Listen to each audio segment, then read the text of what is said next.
Good evening. My name is Brian Berry, and I am currently the president of Truth Seekers. And on behalf of our organization, I'd like to thank you for coming and welcome you to tonight's event, Does God Exist? The Ultimate Debate. I believe that tonight's debate will be an awesome and comprehensive debate. Nevertheless, while Truth Seekers welcomes guest speakers, the views expressed by those invited are not necessarily those of the Truth Seekers staff itself. A statement of our beliefs and purposes enclosed in the program which you received this evening for our event. And now, Dan Warmer and Mark Holman will introduce tonight's speakers, Dr. Greg Bahnsen and Mr. Edward Tabash, respectively. Would you please join me in welcoming these two fine gentlemen?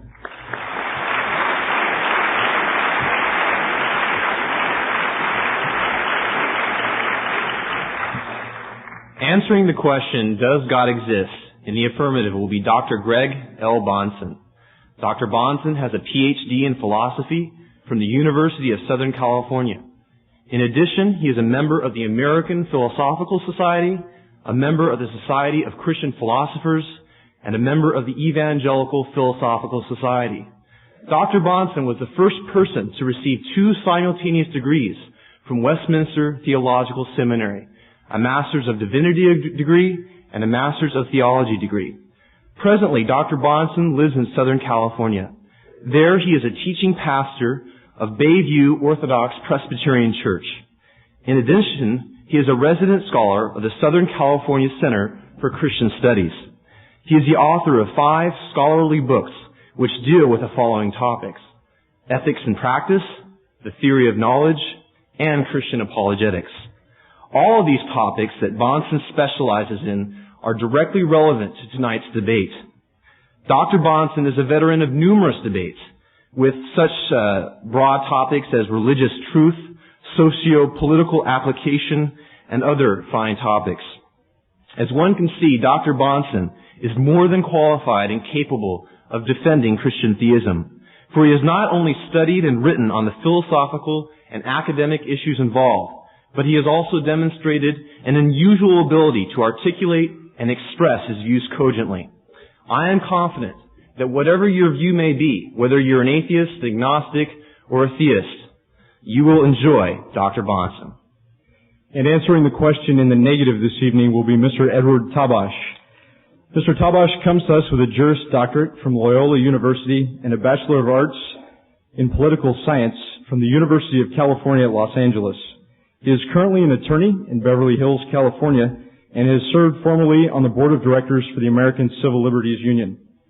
Mr. Tabash's father is a rabbi who is trained in one of the oldest and most prestigious rabbinical schools in all of Europe. His mother was a survivor of the Auschwitz concentration camp in Nazi Germany. Despite the fact that Mr. Tabash disagrees with his father's theology, he remains a sincere and avid supporter of pro-Israeli activists. He is also involved and active in organizations, all the major organizations for the separation of church and state and the pro-choice movement. He has also been a speaker for Senator Dianne Feinstein and the Honorable President of the United States, Mr. Bill Clinton. Tonight he will be speaking for himself, and the views that he puts forth tonight are not necessarily to be attributed to any organization in which he is involved, nor to Ms. Feinstein or to the President of the United States, Mr. Bill Clinton. By agreement of both the participants in tonight's event, the moderator will be Mr. Don Botelli, who is one of the advisors for Truth Seekers. Will you please join me in welcoming all 3 of these gentlemen who will participate in our debate this evening.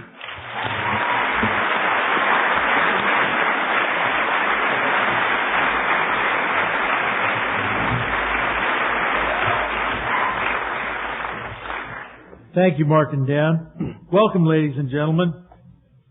The resolution before us tonight is in the form of a question: does God exist? I would like to preempt my remarks by saying that just recently I have learned the correct pronunciation of Mr. Tabash's name.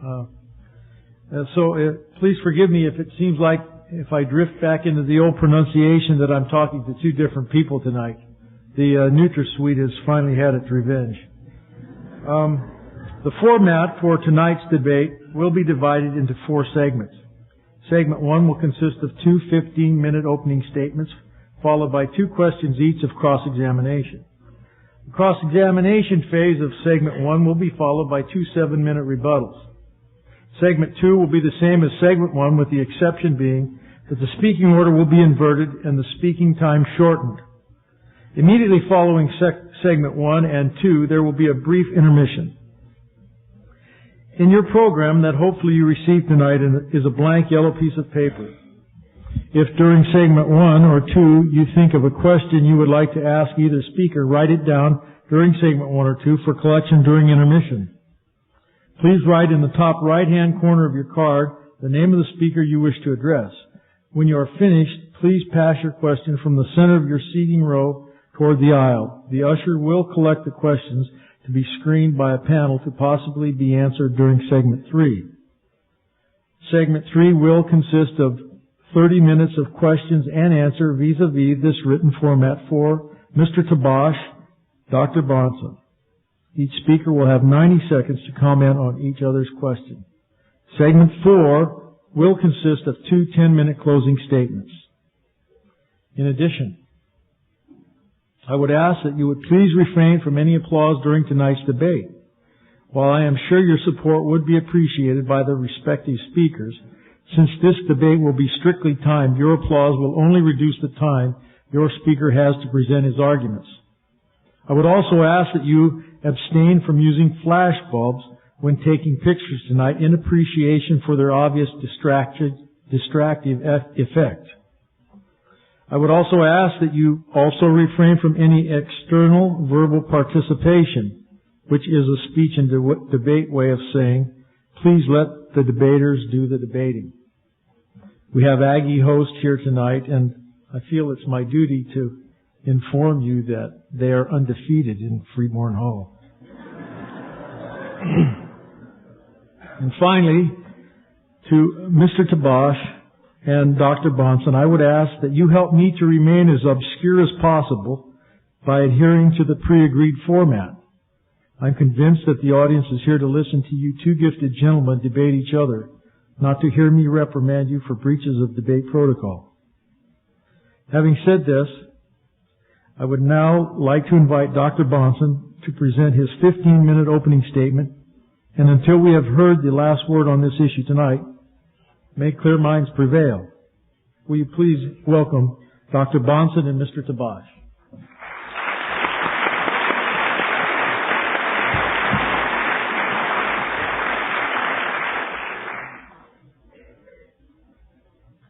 Thank you very much for coming out. It's really great to be here. I'm glad to engage in this debate because, in the first place, I think it's a great privilege that God, by His grace, has called me to believe in Him, and I trust that I might honor Him in what I'm doing. I am glad to be here as well because I've enjoyed reading what I've learned about my opponent, and I think this will be a good exchange. Maybe we'll have even a better one when we go out to eat afterwards. But when I found out that he was an alumnus of UCLA, I was all the more glad that I was asked to come to this debate because I'm really sore about losing out on the Rose Bowl. Tonight's debate is kind of like going to a movie after it started, say midway through the screening of the movie. In order to understand and assess the conflict or the struggle that you're presently seeing, you have to catch up with the background that you haven't seen, but which explains and actually develops what's now going on presently on the screen. And I think that's true about tonight's debate as well. You really can't understand and evaluate what you see and hear up here until you look into the unspoken beliefs, which are really the context of what's going on. There is a crucial and a determinative intellectual background to tonight's public conflict between the theist and the atheist, a background which involves radically different underlying philosophies about reality, knowledge, human value, and conduct. On the one hand, you have a view that says the world is at base matter and motion. And over against that, a view that says the material world is actually the creation and is controlled by a sovereign and all-knowing personal God. These different ultimate perspectives or worldviews are the context in terms of which each proponent reasons, what he takes to be relevant, what method and standards of reasoning he employs, how evidence is recognized, how it's assessed, and how it's applied. Mr. Tabash has a fundamental philosophy of life, an underlying worldview, which he brings as background baggage to the debate tonight. So do I. We each have, as yet, unspoken beliefs about the nature of reality, human experience, the possibility and methods of knowing, and how we should live our lives. And when all is said and done, these two opposing worldviews will guide and always be at work in our respective arguments or our appraisals of evidence. For example, atheists can be undaunted when Christians show the historicity of Christ's resurrection, pointing to it and saying, see, there's a miracle. But you see, given the atheist naturalistic presuppositions, he believes that someday, or he can believe someday, scientific explanation of that event is theoretically possible, in which case then it's not a miracle. On the other hand, theists are not dissuaded when atheists point to the evidence of natural disasters or children suffering in the world. For you see, given their presuppositions, God has a morally sufficient reason for ordaining such events, and thus they are not contrary to His goodness and His power, given those presuppositions. In both cases, the underlying worldview is the controlling factor in the reasoning and the conflicting conclusions to which the proponents come. And thus progress can be made in the atheist-theist debate only if we recognize that we all have, as it were, come into the movie midway. And we must confront the philosophical background to our disagreements. Tonight's debate comes down to a choice between the conflicting worldviews in terms of which we will be reasoning and arguing tonight. Now, I believe that the existence of the Christian God is an objective reality which is rationally provable. Please note four things, though, about what I've just said. First of all, notice that I am defending Christian theism specifically. I don't believe there is any unambiguous and coherent notion of theism in general. I'll be defending the Christian version of theism. Secondly, our concern here tonight is with the question of the truth of atheism or of theism, not with psychological motivations, not with subjective desires or the social functions or even the personal character of theist or atheist. The truth about God, either way, and the truth about devotees to theism or atheism, again, either way, may be happy or it may be sad. It may be useful or it may be counterproductive. It may be corrupting or it may be ennobling. But regardless, whatever the truth is, it remains the truth. Thirdly, remember that an argument need not be accepted by everyone for it to be nonetheless conclusive.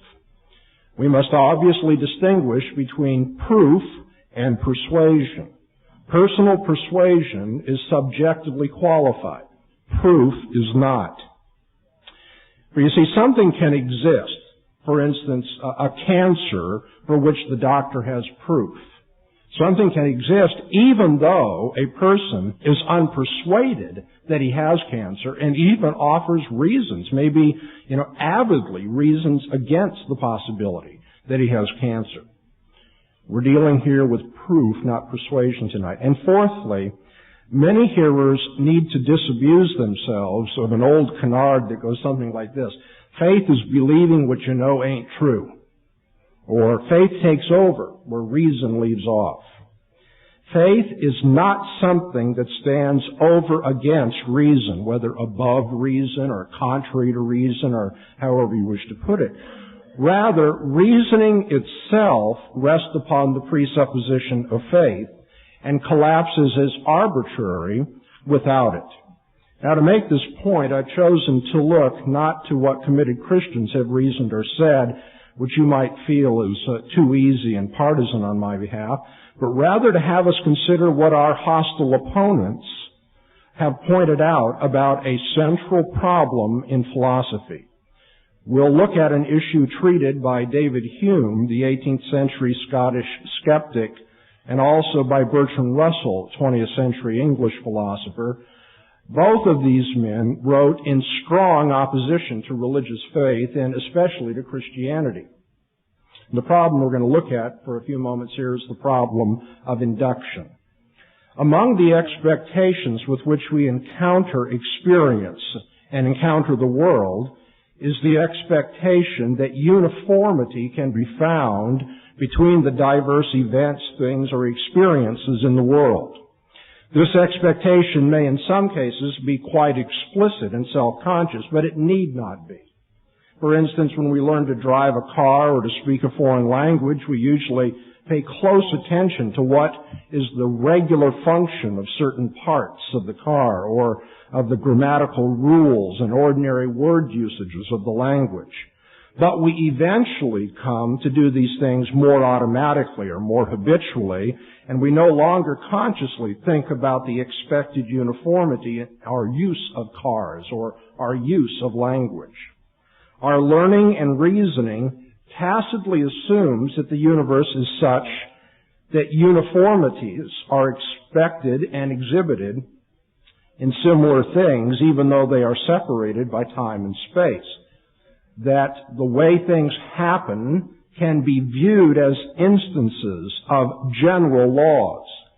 And what has occurred in the past is a reliable guide for predicting and thus adjusting to the future. Now, this can be described in an elaborate and abstract way, but not many of you are philosophy majors and would want me to do that. The fact is, each of us is very familiar with what I'm talking about from personal experience. We're all quite acquainted with the process of moving from particular facts in our experience to general truths which are exhibited by those particular experiences. For instance, children don't merely conclude from their pain that a particular case of flame is burning them. They usually project that fire in general, or if you will, all fire, any fire, will burn as well. From observed regularities or associations, we infer universal regularity, even in the unobserved cases or yet future cases. In popular parlance, we say we assume the uniformity of nature. The method of generalizing from observed cases to all cases of the same kind is called induction. The basic guiding principle here is that future cases will be like past cases, that similar things will behave similarly. So, for instance, if certain conditions and events bring about a certain effect today, the same factors will cause a similar effect later. I'll give you a down-to-earth example. Why do we expect toothpaste to spurt from the tube when we squeeze it? You might call this the toothpaste proof of God's existence, okay? We support that expectation in terms of two things. One, our past experience with toothpaste tubes, and two, the belief that nature is uniform, that the future is like the past. Without that second belief, we would not be able to learn from experience. We would not be able to use language. We would not be able to rely on memory or advanced science, all of which involve observing similarities and projecting them into the future. Moreover, our belief about uniformity or the inductive principle is a very firmly entrenched belief. When scientists found that there were deviations in the expected orbit of Uranus, they did not draw the conclusion, okay, nature is not uniform after all. That just impelled them to start looking for another factor as yet unknown that was influencing the orbit of Uranus. They did not give up the inductive principle, but they rather hypothesized the body, which, by the way, we now know to be the planet Neptune. And so from toothpaste to the planets, we believe and reason in terms of the inductive principle. Now, David Hume's question was this: And I quote, "What is the nature of that evidence which assures us of any real existence and matter of fact beyond the present testimony of our senses or the records of our memory? By what logical right," he was asking, "do we claim to know that some empirical generalizations are true? What," asked Hume, "are we warranted in asserting on the basis of our experiences?" And he said, to be very strict in his empiricism, only that in the past, or in the cases so far observed, such and such has been the case. But Hume said, we have no basis for projecting that into the future. And I quote him again. He says, "If you insist that the inference is made by a chain of reasoning, I desire you to produce that reasoning." Now, of course, many people make the mistake of responding to Hume saying, "Hey, listen, we all assume the future will be like the past." Hume said that he understood that. There's no question that in practice we act that way. But as he said, and I quote him again, "I want to learn the foundation of this inference." And then there are people who say, well, we know it's very probable, even though it may not be certain. But that misses Hume's point as well. Hume knew very well that we don't have certainty about all matters of science. His point is that we have no logical right to affirm on the basis of our past experience that even probability is true of the natural order. And so that the principle of induction is left without a foundation. Bertrand Russell, the 20th century philosopher, said that we cannot justify our belief in induction on the basis of the past success we've had in believing that the inductive principle is true, because that too assumes that what happened in the past is going to be like the future. Let me quote Russell here. "The inductive principle is equally incapable of being proved by an appeal to experience. Experience might conceivably confirm the inductive principle as regards the cases that have been already examined, but as regards unexamined cases, it is the inductive principle alone that can justify any inference from what has been examined to what has not been examined. All arguments which on the basis of experience argue as to the future or the unexperienced parts of the past or present assume the inductive principle. Hence, we can never use experience to prove the inductive principle without begging the question." So now, do we have reason for believing the inductive principle? We need to set the Christian worldview, the theistic worldview, side by side with the atheist worldview and ask which one comports with the inductive principle and thus provides the preconditions for science, language, learning, and any intelligible human experience. And I would say it's certainly not atheism. Atheism's view of reality and historical eventuation cannot provide a cogent reason for what all of our reasoning takes for granted. It is debunked by its philosophical arbitrariness at just this point, as even men like Hume and Bertrand Russell realized. Accordingly, it is most reasonable to believe in God and entirely unreasonable not to believe in God, for God's existence is the precondition of all reasoning whatsoever. Thank you, Dr. Bahnsen. Mr. Tabash, would you please now give us your 15-minute opening statement? There is a reason why those of us who do not believe in the Christian concept of God have decided not to adopt that belief, and that is a lack of evidence that pertains to our experience of the physical world in which we live. And I must say that the Christian concept of God itself is highly offensive to a rational conceptualization of a just, omnipotent being. Because what kind of God is it that would tell me that my sincere disbelief in that theology will result in eternal punishment?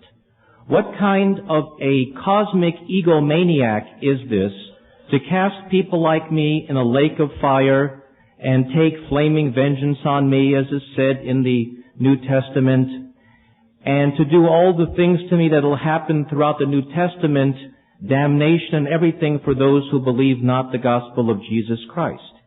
Where is the evidence to our sensory perception, even to our concept of the order of the universe, to the order of the physical environment in which we live? Where is the evidence that that whole cosmos is structured by a being that has so sinister a purpose for us? So sinister a purpose as to consign us to eternal damnation because we cannot bring ourselves to believe in that which is invisible. I submit that such a being is not a God, but a devil. And I submit that such a being is non-existent, and if such a being were existent, then this is not a God, but a cosmic trickster who is playing a colossal scheme of hide and seek because we can't see this being. If this being truly exists, let it not speak to me from the antiquity of ancient books and tell me that I have to believe in it, even though I have no direct evidence, because of the hearsay of people who lived 2,000 and 3,000 years ago. Why not appear to all of us directly? In fact, God, you who, if you're listening and you're really there, show yourself right now. Come out of hiding, manifest on the stage, do a colossal miracle, levitate this building, do something to show me more than the words of ancient men, as women weren't even permitted to draft and participate in the Bible. Show me something more than ancient hearsay from the dust of antiquity to prove your existence. And if you do not meet my challenge, I say to you, if you're awake and listening, that you are violating your moral duty to manifest yourself, considering that you yourself have erected such harsh penalties to befall all those of us who will not believe in you. If there is such a penalty to be paid for disbelief, then you must, to be fair, give us greater evidence to induce that belief rather than to expect us to take questionable testimony from primitive times as a basis for making a judgment about the nature of eternity. And so I would say that not only is there no evidence, but that the Christian concept of God is a immoral monster for positing such eternal punishment for understandable lack of belief. If I am sincerely wrong after I die, God should say, well, Eddie, you blew it, but it's understandable. I didn't give you much to go on, so you still get to avoid the barbecue pit.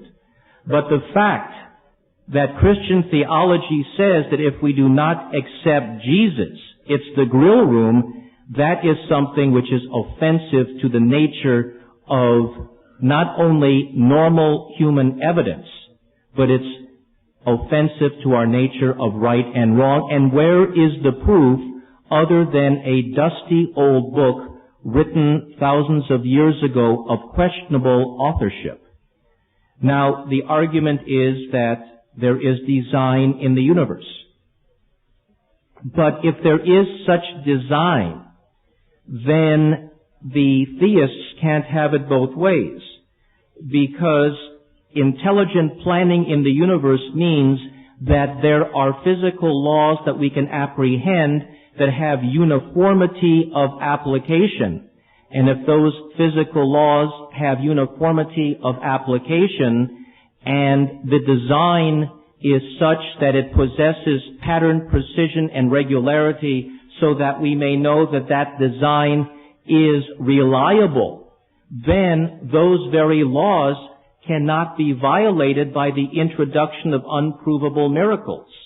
And so the claim for miracles is itself a violation of the very claim of design, and the theists cannot have it both ways. Because if the universe is so well ordered, like a perfectly running mechanism, then it means that that design reveals to us that we can apprehend the uniformity of the rules which are inviolable and which are invariable, and thus the very claim of miracle violates that principle of design and uniformity. And that would tend to show that if a God exists, it is not the God of Christianity or Orthodox Judaism or Islam. It is not the invisible male deity in the sky that gets a temper tantrum every time you don't worship him in the right modality. It would show that that deity is more or less the pantheistic concept as articulated by Spinoza, which is a being that is a prisoner of and subject to its own laws. It means that the God force is as much a subject of its laws as we are, because the uniformity and design of the universe reveals laws that are predictable and immutable and that do not get altered. Also, when I was 5 years old and the rabbis were teaching me about God's parting the Red Sea, my first impulse was to become quite jealous. I was jealous because it meant that my ancient forebears got a chance to see direct proof of something which I was being denied.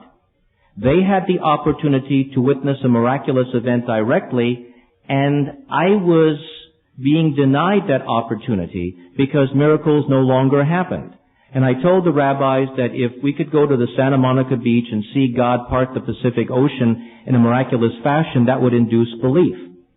And why is it that we must rely on a book written, I guess, altogether somewhere between 1350 BC and maybe when everybody got it together about 250 AD, which wasn't even in its initial codified form until 325 in the Council of Nicaea, where even the book of Luke, as I understand it, only made it into the Gospels by one vote, and other books were discarded.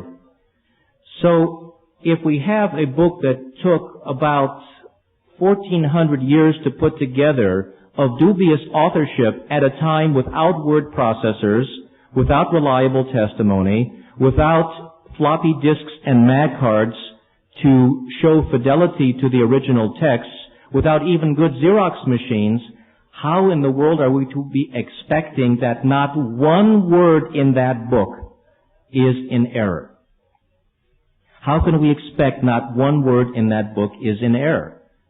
And in the Gospels we see a few errors and or contradictions. The resurrection. One book says that 2 women went to the tomb. Others said 3 women. One book says that the stone was already pulled aside when they got there. The other book says, no, it wasn't. It was pulled aside when they got there. One book says there was an angel outside saying he is risen. The other said there was one man in a white garment inside. The other says, no, there were 2 guys inside. And so if the Bible is absolutely inerrant, there could not be this contradiction. There couldn't be this God of the Old Testament that says, yes, you Jews, you're my people. You are my sons and daughters. You are my chosen people. And then in the book of Thessalonians talking about how the Jews are accursed because of their denial of Jesus and that they are contrary to men. There also could not be chapter 7 verse 14 in the book of Isaiah, which says that in fact a child will be born not to a virgin, but the original Hebrew alma is young woman. If they wanted to use the word virgin, they would have said betulah, not alma in the original Hebrew, and then to say that his son will be Emmanuel. Well, Jesus' name was not Emmanuel. And the whole chapter of Isaiah was talking about a sign to a king 600 years before Jesus was to be born. 600 years before Jesus, a king who was being beset by the kingdom of Israel and a kingdom to the east, and this was a poor king of the kingdom of Judea who was besieged. So, hold up this sign. Yeah, okay. So the whole point is that not only is the Bible not containing evidence in the physical, rational universe to exhibit its authenticity, it doesn't show internal consistency. And even if it did show internal consistency, that does not mean that its claims of supernaturalism are true. Now, it's true that I can't explain every phenomenon in the universe, but I don't have to. If there is lightning, and I don't necessarily know how that came about, that doesn't mean that the superstitious offering of somebody from a primitive tribe that says that this is the alligator god who gets angry at the trees, that doesn't mean that that's true. So the fact that religionists can fabricate myths that explain away as of yet unknown phenomena doesn't mean that their God of the gaps, that their filler is true. I don't have to say that I can prove to you that there are not, in the words of Dr. Leonard Peikoff right now, a convention of gremlins on Venus studying Hegel.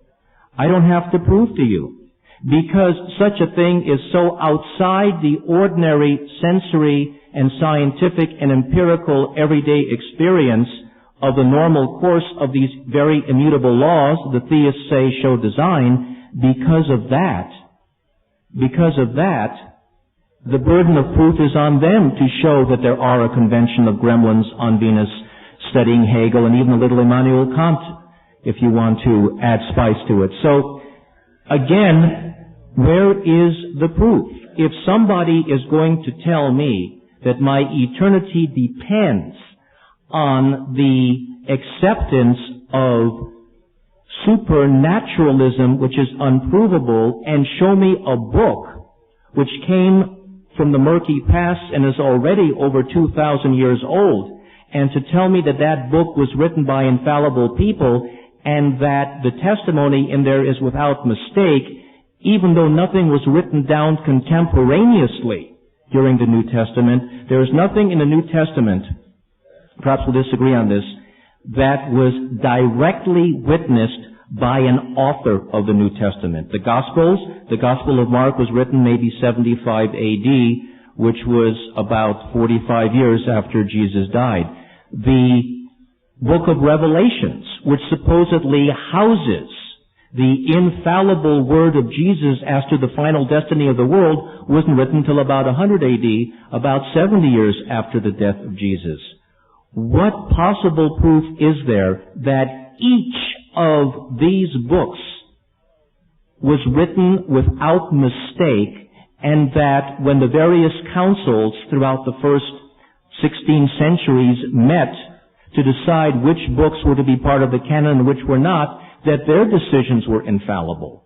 Where is the proof that the cosmic entity guided the selection of every book so that what was deleted and what was accepted was without error?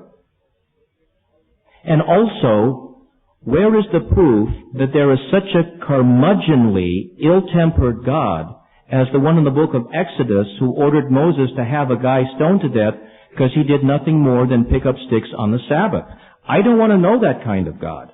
Also, I have concrete proof that God is already in error. God made a mistake in the Bible and has been proved empirically wrong by history. God said in the 3rd chapter of Genesis that the woman shall be ruled over by her husband. I submit that the past 3 millennia of human history has shown that was a bad idea.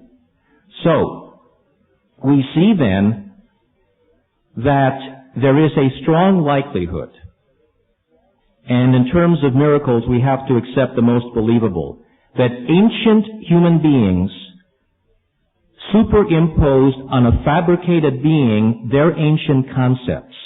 Patriarchal societies invented a patriarchal God who was nothing more than an extension of their own primitive psychological yearnings, and there is no concrete scientific or empirical proof to demonstrate that that entity governs the world today and will punish us forever because we do not believe in Jesus. I submit that the Christian God is an unproven myth. Thank you, Mr. Tabash. Before we move into phase 2 of segment 1, earlier I asked that you please abstain from using flash bulbs. I know for a fact that the Truth Seeker organization didn't order this, but the CalAggie host has instruction from their own supervision to remove anyone that uses flashbulbs during this debate. So I would just advise you to, if you'd like to stay in the audience, to please abstain. Thank you. We will now move into phase 2 of the question and answer period. The first question will be from Dr. Bahnsen to Mr. Don, can you just give us the time frames of those questions again? It's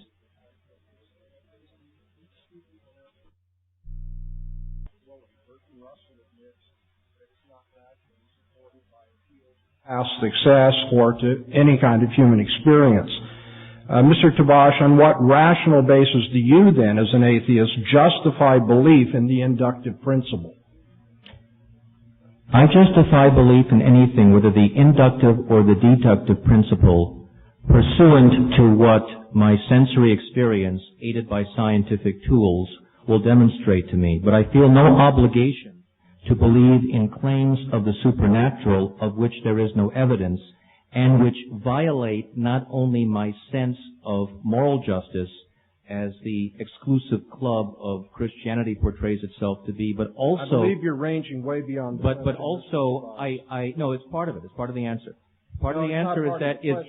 We're looking for the inductive principle. Okay, the inductive principle is a question of reasoning from one item to another, and in that sense, for purposes of discussion tonight, it's no different from the deductive principle. There's absolutely no difference between the two, and what you do is induction or deduction builds upon or strips away excess dross based on the physical evidence that you have to work with. That is how you develop your tools for induction or deduction, and they are a sensory, empirical manifestation, and therefore they do not require recourse to stepping outside the perceptible universe to a postulated supreme being. Mr. Tabash, you may ask Dr. Bahnsen a question. Well, Dr. Bahnsen, since you said that it is your purpose to defend Christian theism, I wanted to ask you about the fundamental fairness of a God that would, and it says in the New Testament many places, talk about damnation, hellfire, lake of fire, in flaming vengeance, taking vengeance on flaming fire, all those who believe not Jesus. If in fact Jesus is the only modality to salvation for our eternity, shouldn't God give more direct evidence by directly appearing to each of us? Isn't it fundamentally unfair, for instance, for, as many Christians have said, my mother, an Auschwitz survivor, miserable life, dies and winds up in hell? I'm not sure. Perhaps, Eddie, you've been asleep at the wheel of your studies. The Christian claim is precisely that God has made direct appearance to us, and He's done so in any number of ways. First of all, He has done so in every single one of your sensory experiences that you try to appeal to or to make intelligible in your reasoning. He does so because without His existence, you cannot make sense of the inductive principle by which you reason from past experience to the future. I'll rebut your answer in a minute, so I don't wish to be unfair to you, but what I'm getting at is that God hasn't left Himself without a witness. He testifies to you in the very fact that you're trying to reason and debate tonight and to reason in a uniform fashion. God has appeared in the person of His Son, Jesus Christ. That's the Christian claim. We can get into that later. But to say, why doesn't God directly appear, is to miss the whole point. God has directly appeared. You wish to know about the fundamental fairness of God. The strange thing about that question is that within the worldview of atheism, where all reality is matter in motion, there is no fundamental fairness about anything. In fact, there are no ethical notions whatsoever. There's just matter in motion. Things happen, and that's all there is to it. And so for an atheist to try to raise a moral consideration against God is itself contradictory. It's to give up your worldview, presume on mine for a while to get an idea of fairness, and then turn around and try to use that against my worldview as well. God is fundamentally fair because He has given abundant evidence to all men in their use of science, in their use of morality, in their understanding of human dignity. God has made Himself abundantly clear to all men, and God will not, according to the teaching of Scripture, send anybody to hell for not knowing better. Thank you, Dr. Bahnsen. Dr. Bahnsen, you may ask Mr. Tabash a question. Mr. Tabash, in your opening presentation at one point, you challenged God to appear and to make Himself known right now. Of course, I'm very glad that He has not chosen to do that and to bring the day of judgment by His appearance in that way. But and I'm glad for your sake, because if He did appear, it wouldn't be just an academic matter for you. But I have a question about that. If you don't meet my challenge approach to things. Now I'm just going to ask you to reason in a consistent way. If God exists, deal with this as a hypothesis. I know you don't at this point affirm it.